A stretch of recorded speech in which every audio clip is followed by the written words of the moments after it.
What it do, it's your boy Big Snoop D-O double G, and you're watching Fuse on Demand. And be sure to get it when you want it.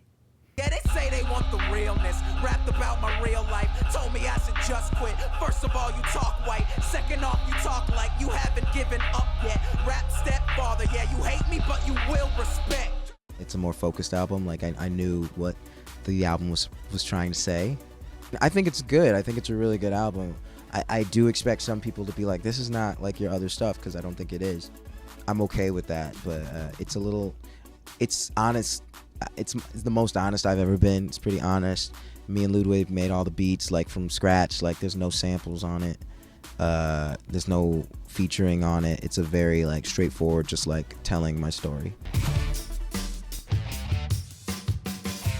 There were a bunch of labels that were courting me, and I took a lot of meetings, and I was meeting with a bunch of people, and I was feeling pretty good. The thing that really made me swing towards Glassnote was like Daniel Glass. He was like, "Oh, you're making the record now?" And I was like, "Yeah." He was like, "Is it good?" You know, he was the only one who asked that, which I thought was like so baller. Like he was like, because if it's not good, you know, I got nothing to do. Like if it's not a good album, it's not a good album. I don't know what to do, you know. So I really took that to heart, you know, and then when he heard the tracks, he's like, this is good. They took me seriously, and they wanted me to have a career, you know, rather than just like, you know, Freaks and Geeks, the album. They're the only place I know right now that can make something small really big. Like I feel like, you know, with Mumford & Sons and Phoenix, like that's what attracted me. I was like, those bands are huge. They can sell out huge places. Like everyone knows them. Like my mom knows who Mumford & Sons is.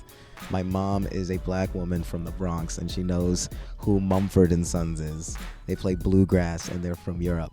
And I thought that was the good model. I don't talk soft. That's that other guy. I'm screaming, what the f is up? Like I ain't see the sky. This I'm doing this year, insanity. Made the beat that murdered it. Casey Anthony. The Bonfire video was just, we wanted to do, I was like, I just want to, actually, originally, the idea was, and I swear to God, the idea was Tyler Perry was going to be chasing me through the woods, dressed as Medea. I really wanted that, but it didn't work out. His schedule was all messed up, so this was like a different idea, but I just like the imagery in it, and it kind of just, it's kind of the perfect video for, I guess, the first album, because it's kind of campy. It plays that camp theme, and it's at camp, and it's a little scary and a little twisted. It was just right, but it's really dark. The idea was basically it was that like I got hung at that camp, and the guy telling that story tells my story, and then whenever somebody tells that story, I have to relive it. That's why at the end I fall back down on that again, and like so I'm always perpetually in that thing, and people are always telling that story about the kid that got hung there. Until there's nothing left. I swear this summer will be summer camp.